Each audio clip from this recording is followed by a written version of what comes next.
राधे राधे। रीना और अनिमेश दोनों पति पत्नी। रीना बहुत पढ़ी लिखी लड़की है, यूनिवर्सिटी की टॉपर थी, अच्छा नौकरी करती थी, प्राइवेट सेक्टर में थी, लेकिन बहुत मोटी रकम की सैलरी लेती थी। अनिमेश इतने सैलरी नहीं मिलते थे, लेकिन ठीक है, दोनों में की प्यार बहुत ज़्यादा था, अंडरस्टैंडिंग अच्छा था, दोनों की बॉन्डिंग अच्छा था संसार में। दोनों के अच्छा गृहस्थी चल रहे थे। परिवार में माँ है, विधवा माँ है, माँ को पापा की पेंशन मिलते हैं, अच्छा गृहस्थी चल रहे थे। अनिमेश दो भाई है, बड़े भाई भाभी विदेश में रहते हैं, कनाडा रहते हैं, कभी कभी साल में एक आध बार आते हैं, इससे ज़्यादा नहीं। बहुत अच्छा परिवार चल रहे थे। मुसीबत तब आया जब रीना प्रेग्नेंट हुई। रीना प्रेग्नेंट होने के बाद कभी कभी रीना की तबीयत खराब होती थी, एक आध दिन छुट्टी। फिर रीना की डिलीवरी हो गया, रीना का बेटा हुआ रंजू। रीना के बेटा रंजू होने के बाद रीना के लिए ऑफिस जाना बहुत मुश्किल हो गया था, क्योंकि सासू माँ ने साफ अक्षरों में बोल दिया था, बच्चा संभालना मेरा बस की नहीं है, क्योंकि मेरा अपना लाइफ है। मोहल्ले में जाना, कीर्तन में जाना, मंदिर में बैठना, सबके साथ बातें करना, अपना सीरियल देखना, इन सब चीज़ों के बाद मेरे पास टाइम नहीं है तुम्हारे बच्चा संभालने के लिए। तुम देख लो, नौकरी करोगे, बच्चा संभालोगे, क्या करोगे वो तुम्हारा इच्छा है। रीना के लिए बहुत मुसीबत हो गया। रीना बच्चे को छोड़ के ऑफिस जाते थे, लेकिन वहाँ उसका मन नहीं लगती थी, रोज़ गलती करती थी ऑफिस में। एक दिन गई तो 2 दिन छुट्टी, ऐसे करते करते 3 महीने के अंदर रीना को ऑफिस से निकाल दिया, क्योंकि ऐसे नौकरी नहीं चल सकते है ना, उसको निकाल दिया। मुसीबत अब आ पड़ी घर में, क्योंकि अनिमेश जो कमाते थे ना, उससे उनका घर चलाना बहुत मुश्किल था। सासू माँ अपनी सैलरी की एक पैसा कभी नहीं देते थे। अब तो इनकी ज़िंदगी में वो दिन आ गया, 1 किलो चावल के लिए भी उनको मुंह देखना पड़ता था, क्योंकि अनिमेश की सैलरी बहुत कम था। बच्चे की दूध वगैरह लाने के बाद घर के लिए अनिमेश के पास कोई पैसा नहीं बचता था। सासू माँ कभी एक पैसा भी नहीं देते थे। रीना बड़ी मुश्किल से घर चलाती थी, बड़ी मुश्किल से। खुद सासू माँ को खाना देने के बाद कई बार चावल में पानी डाल के इसने खा के सो गई, किसी को पता नहीं होने दिया। धीरे धीरे रंजू भी बड़ी हो गए, रंजू बड़े होते गया। सासू माँ के जो पेंशन मिलते थे ना, उस पैसा से ये अपने लिए चॉकलेट, मूंगफली, सॉल्टेड बादाम, ये सब लाके, काजू, किशमिश, ये सब लाके अपने कमरे के अंदर ये छुपा के रखते थे, और ये सब टाइम टाइम पे निकाल के खाते थे, तरह तरह के बिस्कुट। लेकिन ये कभी भी रंजू को भी एक पीस नहीं देते थे। एक दिन सासू माँ नहाने गए थे, सासू माँ नहाने गए, रंजू पता नहीं खेलते खेलते कब रीना के अनजाने में सासू माँ के कमरे में चले गए, अपनी दादी के कमरे में जाके एक सॉल्टेड बादाम की पैकेट निकाल लिया, और निकाल के बरामदा में बैठकर ही खाने लग गया। रीना को भी नहीं पता था। पता तो रीना को तब चला जब सासू माँ बाथरूम से निकालने के बाद जोर से चिल्लाई, हाय ये लड़का तो चोर हो गया, ये लड़का तो चोर हो गया, अरे बहू इस लड़के को संभालो, नहीं तो पुलिस में जाएगा बाद में। आज तो घर में चोरी करा, कल कहीं मोहल्ले में नहीं जाके ना चोरी करे।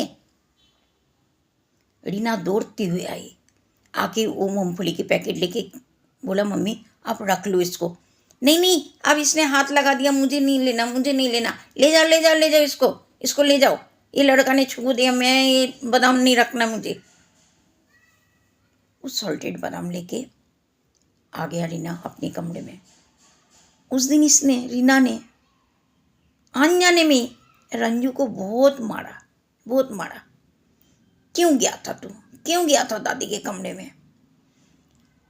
रीना ने रंजू को मारने के बाद खुद ही रंजू को गोदी में लेके खुद ही रोने लगे, बाबा तेरे को दर्द हुआ, बाबा तेरे को दर्द हुआ, मैंने तेरे को मारा। और अपनी नाकामी को कोसते रहे रीना कि आज मैं ऐसे माँ हूँ कि मेरे बेटा को थोड़ा मनपसंद खाना भी नहीं दे पा रही हूँ।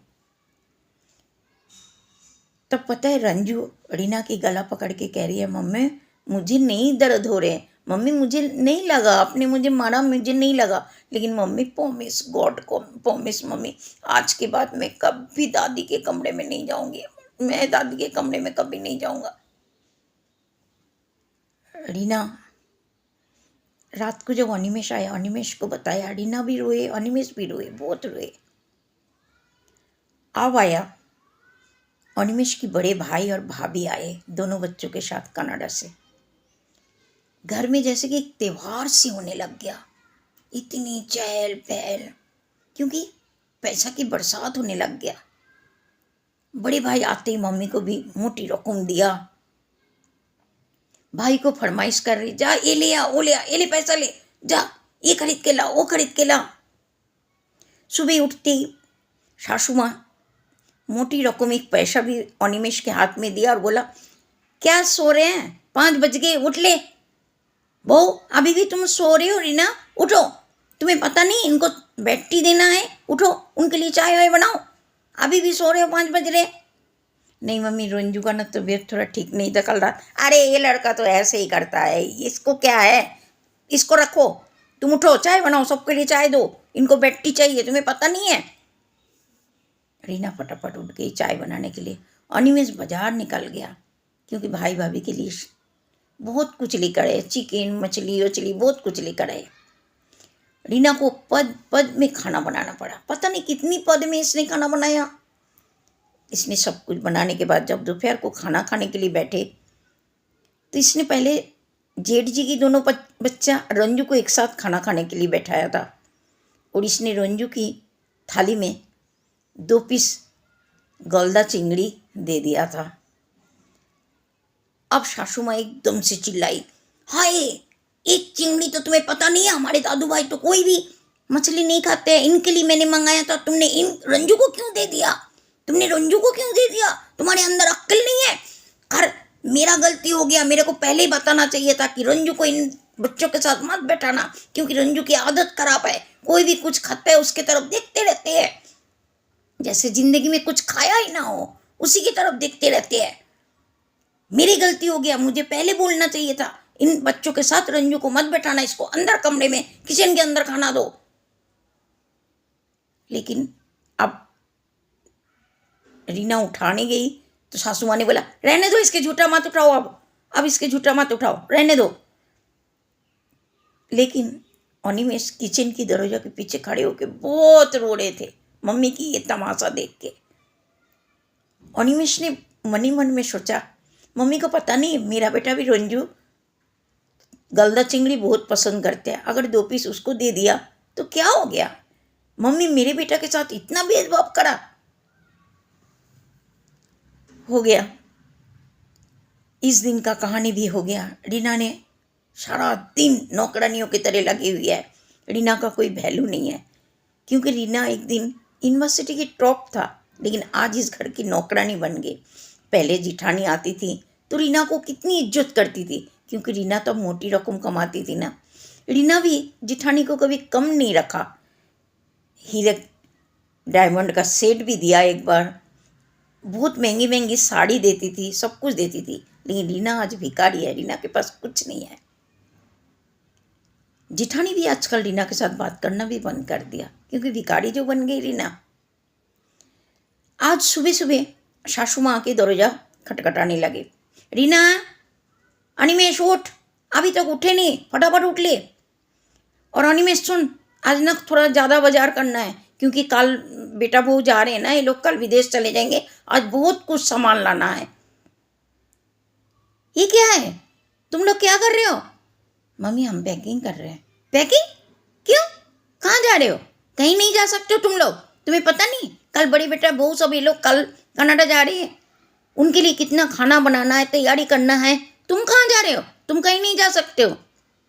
मम्मी हम घर छोड़ के जा रहे हैं। मतलब कहाँ जा रहे हो घर छोड़ के?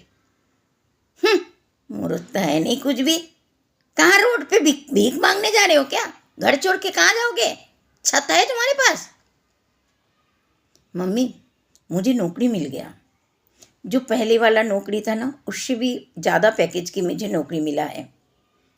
रंजू को कौन देखेगा, जैसे पहले हुआ था ना, 3 महीने के अंदर कंपनी वालों ने लात मार के भगा दिया था ना, अब ऐसे ही होएगा ना। बच्चा कौन देखेगा तुम्हारा? कभी मेरे ऊपर भरोसा मत करना, मैं तुम्हारे बेटा को नहीं देख सकती। नहीं मम्मी, अब की बार जो मुझे कंपनी मिला है ना, वहाँ स्क्रैच की व्यवस्था है, वहाँ सभी एम्प्लॉयज़ के बच्चा रहते हैं, वहाँ ही मैं रंजू को रखूँगी। तभी तो मैंने ये नौकरी ज्वाइन करा। और रहोगे कहाँ? घर छोड़ के जा रहे हो, कहाँ रहोगे? मम्मी, कंपनी की तरफ से मुझे 2 BHK फ्लैट भी मिला है, हम उसी फ्लैट में रहेंगे। अब इसकी सासू माँ की एक भी बान काम नहीं आया। अब इन्होंने आखिरी दाव चला।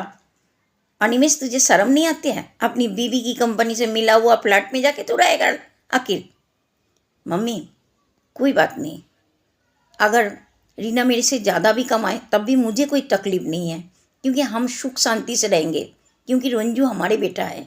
जितना रीना रंजू को प्यार करते हैं उतना मैं करती हूँ, इसलिए हम चाहते हैं हमारे बेटा की कोई कमी ना हो, हमारे बेटा की मुँह से कोई निवाले ना छीन ले, इसलिए हम जा रहे हैं। मम्मी, एक बात याद रखना, जा तो रहे हैं, लेकिन अगर कंपनी वालों ने निकाल दिया ना, मेरे घर मत आना, सड़क पे रह लेना। हाँ मम्मी, हम दोबारा इस घर में कभी नहीं आएंगे। लेकिन सुन, आज ही जाने का क्या ज़रूरत है? कल तो तेरे भाई भाभी जा रहे हैं, उनके जाने के बाद जाना। नहीं मम्मी, कल से रीना की ज्वाइनिंग है, इसीलिए मुझे आज ही जाना है। ये कह के अनिमेश रंजू को गोदी में लेके अपनी ट्रॉली बैग को लेके बाहर की दरोजा की तरफ चले गए। रीना पीछे पीछे चली गई। आज नीलिमा देवी जैसे अपने आप को हारे हुए लगा, ये आज हार गई। ये देखती रही, धीरे धीरे वो लोग मीश हो गया, बिल्कुल दिखाई नहीं दे रहे अब, क्योंकि नीलिमा देवी की आंखें भी आंसू से भर गया था। आज नीलिमा देवी के बहुत फील हो रहे, मैंने कभी रीना की कदर नहीं करा। रीना यूनिवर्सिटी टॉपर था, लेकिन रीना के साथ कभी मैंने ऐसे व्यवहार नहीं करा, उसको कभी वैल्यू नहीं दिया। आज उसको बहुत बहुत ही फील हो रहे। रही बड़े वाले बेटा बहू की बात, वो तो स्वार्थवादी है वो। उस घर में तो कभी नीलिमा देवी की जगह भी नहीं होंगे ना, तो बड़ी बहू नीलिमा देवी की इतनी इज्जत करते हैं जितना इज्जत रीना करती थी। नीलिमा देवी को ये सब बातें बहुत अच्छी तरह से पता है। उनको पता है अब आखिर पूरी ज़िंदगी इनके लिए क्या होंगे, इसी घर में अकेला ही ज़िंदगी बिताना है।